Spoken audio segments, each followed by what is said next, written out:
Good morning, dear students.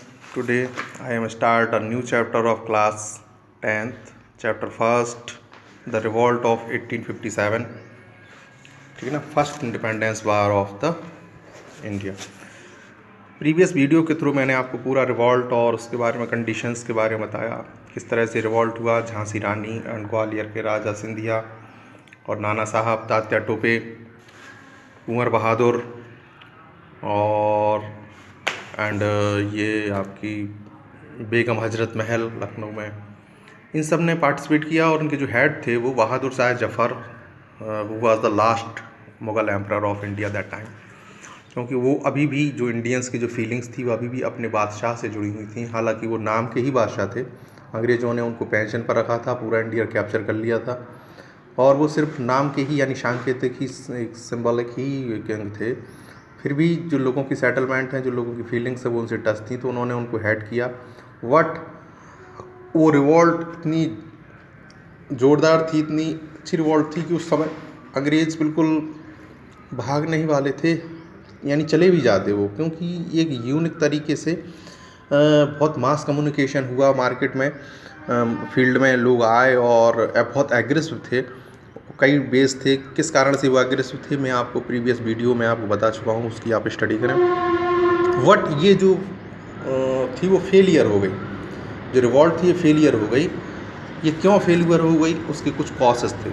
Lake of definite plan of organisation, एक proper plan नहीं बनाया गया, एक कोई ऑर्गेनाइजेशन नहीं था, सब अपने अपने मन के मालिक थे। यानी वो ग्वालियर में कर रहे थे, झांसी की रानी झांसी में कर रही थी, वो लखनऊ में मतलब एक प्लान ही नहीं था कि हमें क्या करना है, किस तरह से अंग्रेज़ों को वो भी क्या कर सकते हैं, अगर वो ऐसा अटैक करें तो हमें क्या पॉलिसी होना चाहिए उसके अगेंस्ट, या ऐसा कोई भी प्लान नहीं बनाया गया और सीधे ले जाके रिवॉल्ट का दिन घोषित किया और वो कर दी। तो इस तरह से ये विदाउट ऑर्गेनाइजेशन 31 मई 1857 को ये मेरठ से शुरू हुई और ये रिवॉल्ट 1-2 दिन में ख़त्म हो गई।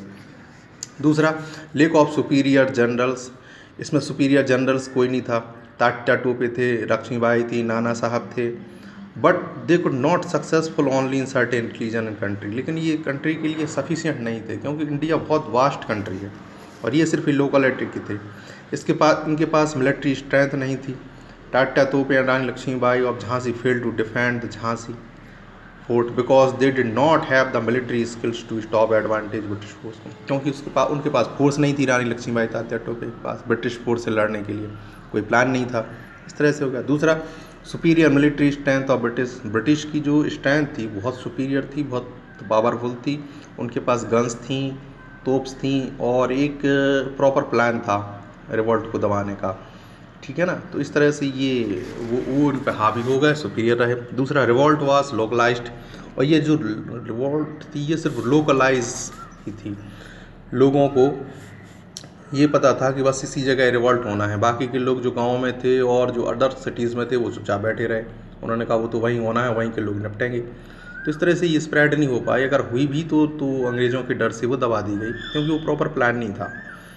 तो इस तरह से ये क्लियर नहीं हुई। जैसे Pathan hills type north west frontier and the Gurkha of Nepal attended useful all to the British during the revolt. और दूसरी बात, ये पठानों ने और गुरखा जो रेजिमेंट थी नेपाल की, इन्होंने अंग्रेज़ों की हेल्प की, ब्रिटिश की हेल्प की। बस फिर क्या था, तो ये रिवॉल्ट फेल हो गई, ठीक है ना। और कुछ जो लोग थे, यानी कि बहुत से लोग ऐसे थे जो अंग्रेज़ों के फेवर में थे, लालच से, प्रॉपर्टी के और उसके रिवेंज के लालच में उन्होंने ये इन्फॉर्मेशन लीक कर दी, जासूस रहे, समझ रहे। और इस तरह से वो ये भी एक रीज़न रहा, समझ गए। वो फेथफुल नहीं रह पाए इंडियंस के, और वो अंग्रेज़ों के फेथफुल रहे और उन्होंने थोड़े से लालच के चक्कर में पूरा ये कर दिया। दूसरा, नो डिफाइंड नेशनल प्लान, कोई नेशनल प्लान भी नहीं था, कहाँ पे क्या होगा, कैसे डिफेंड करेंगे, कैसे हम एक दूसरे से फाइट करें, कैसे एक दूसरे की हेल्प करेंगे। जैसे कि रानी लक्ष्मीबाई गई, सिंधिया ने गेट बंद कर लिए, उन्होंने हेल्प ही नहीं की, वही कारण रहा कि उनकी डेथ हुई। कई चीज़ें रही ऐसी। रिज़ल्ट क्या हुआ रिवॉल्ट होने का? रिज़ल्ट ये रहा कि लाखों की संख्या में लोग मारे गए। अंग्रेज़ों ने जहाँ देखो वहाँ लाशें बिछा दी, बॉडी डेड बॉडी कर दी। और ये बात जो ब्रिटेन में पहुंची, पूरे वर्ल्ड में ये बात फैल गई कि इंडिया में अंग्रेज़ों ने कत्लेआम मचा रखा है, बहुत ज़्यादा, बहुत ही मर्डर कर रहे हैं, लाखों की संख्या में मारे गए लोग। जब ये ब्रिटेन गवर्नमेंट तक पहुंची तो उन्होंने तुरंत ये कंपनी को फ़ोन किया कि भाई ये क्या कर रहे हैं आप बिज़नेस के लिए गए थे कि मारने के लिए, और end of the east India company rule, और उन्होंने तुरंत ईस्ट इंडिया कंपनी से अपनी रूल ख़त्म कर ली। उन्होंने कहा आप बैक हो और आप इंडिया को क्विट करें। ठीक इस तरह से ये हुआ, एडमिनिस्ट्रेटिव चेंज हुआ, जो भी ऑर्डर्स कंपनी ने दिए थे वो सब वापस ले लिए गए ब्रिटिश गवर्नमेंट द्वारा। ना किसी की ज़मीन ले जाएगी, ना किसी का फूड ले जाए, कुछ नहीं किया जाएगा। इस तरह से ये हुआ। Governor general made viceroy, governor general viceroy के नाम से जाना जाने लगा। क्वीन विक्टोरिया का प्रोक्लेमेशन हुआ, क्वीन विक्टोरिया ही अब यहाँ पे आई और उन्होंने कहा कि ब्रिटेन ही डायरेक्ट, तो मतलब क्या रहा, अंग्रेज़ों ने कंपनी चली गई, अब ब्रिटेन के हाथ में आ गया, अब डायरेक्ट ब्रिटेन का कब्जा हो गया इंडिया पे। ठीक है, न्यू पॉलिसी आई इंडियन प्रिंसेस के लिए, नई प्रिंस है ना। ये एक तरह से ये समझाने बुझाने का काम कर रहे थे, मरहम लगाने का। पब्लिक ऑफिसेस बने, जनरल पार्डन, उनकी बातें सुनी गई, मोरल एंड मटेरियल एडवांटेज मिले, समझ रहे क्वींस के लिए।